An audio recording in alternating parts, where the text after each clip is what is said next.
So many of you send us so many questions about the NCAP ratings of a particular vehicle, especially Tata vehicles. You're always keen to know how many stars Tata's latest SUV has scored in an NCAP crash test. Well, today we are going to show you what goes on behind the scenes of a crash test, how it is conducted, what it is like, and we're actually going to witness a crash test in real time. There's going to be a lot to see on this one, but before we get started, please make sure to subscribe to Car and Bike and hit the bell icon so you're notified every time we upload a new video. And now come with me as I take you around the integrated safety center that Tata has built up in Pune. It may come as a surprise to some, but Tata's own crash test facility has been operational for the last 27 years.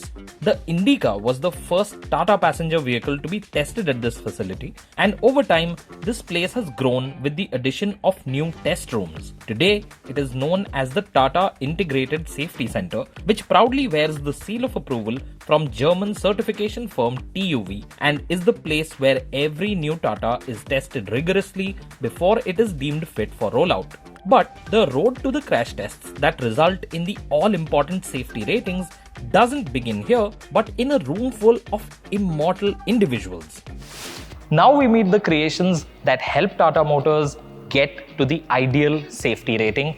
I'm with a room full of crash test dummies. These dummies are super expensive. They are sourced from the US and each of these costs over 3 crore rupees. The reason for that is all of them incorporate over 40 sensors. They've got accelerometers, they've got load sensors, they've got displacement sensors, and all of this is to give the manufacturer an idea of just what exactly impacts the regions of the crash test dummy when a crash test is carried out. These are stored in this room at a specific temperature and at a specific humidity level. They also wear special clothing which is supposed to weigh a certain amount, and they also wear special shoes. To my left are dummies for the ADAS tests. So those do not have sensors in them, but they do replicate the size and form factor of a human being. So this is a child ADAS test dummy, this is an adult test dummy. Its height is about 5 feet 8 inches, and they wear a reflective suit for the vehicle's ADAS system to be able to detect that there is a human oncoming in the path of the vehicle. There's also a dummy on a bicycle, and these are all moved into the path of the vehicle using an autonomous pan. Crash tests are an expensive affair, as fully built vehicles are used and subsequently scrapped. With some TLC, test dummies can be reused, but given the time taken to prepare for a single crash test as well as the costs involved, it isn't feasible to conduct several such tests. In a clever and cost-effective way that also cuts development time, to ascertain if each basic safety component in a car works as intended, the company first puts them to the test in what is called a sled test. So we are inside the servo acceleration sled. This setup is a lot less dramatic compared to a full vehicle crash test, but this is an important way for the company to verify how safe are the systems installed any production vehicle. So behind me you can see this buck which has been created, and on top of that there is a body in white structure that is permanently fixed onto the buck. Inside is a proper dashboard of a production vehicle along with the seats and all of the other interior fitments, and what the company uses this for is to verify how strong each and every safety system installed in the vehicle is. From the airbags to the seatbelt pretensioners, everything is tested over here. The reason this test is important is because the manufacturer will first have to run the tests on this before they do the full vehicle crash test.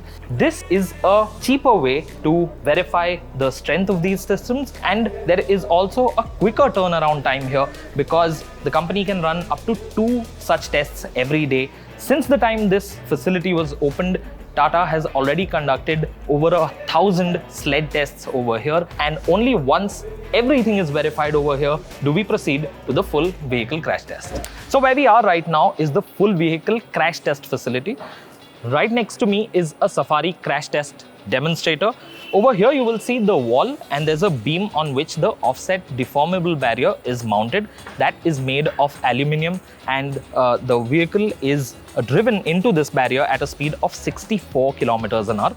If you'll come with me, I'll show you inside the vehicle. You can see right now there is an adult dummy, but of course there will also be child dummies in the vehicle when it is to be crash tested. And the vehicle is actually brought towards the deformable barrier by a rope system. So down here you will see the pathways for the rope, and right down there is the hall through which the vehicle comes through.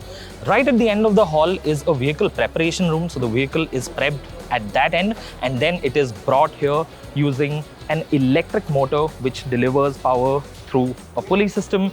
Using the ropes, the vehicle is propelled towards this wall and goes straight into the barrier. There are a bunch of sensors, there are lots of cameras around here, lots of high intensity lighting to be able to capture each and every single frame. These cameras are shooting at about 1,000 frames per second. And there's also a camera mounted down below over there to be able to capture what happens to the underside of the vehicle during the crash.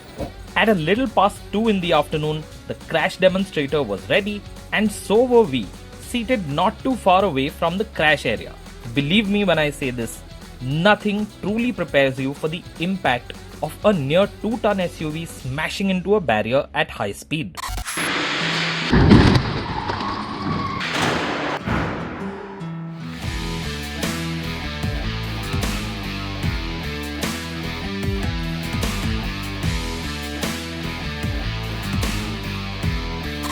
And just like that, it is all over.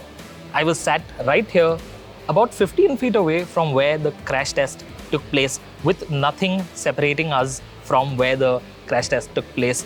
It was a little bit intimidating, I will admit, because the pulleys, when they are kicked into action, they build up to a crescendo, and that sound is scary. As you know, the vehicle is hurtling towards the deformable barrier, which did its job, by the way, but it did end up smashing up the Safari's front end.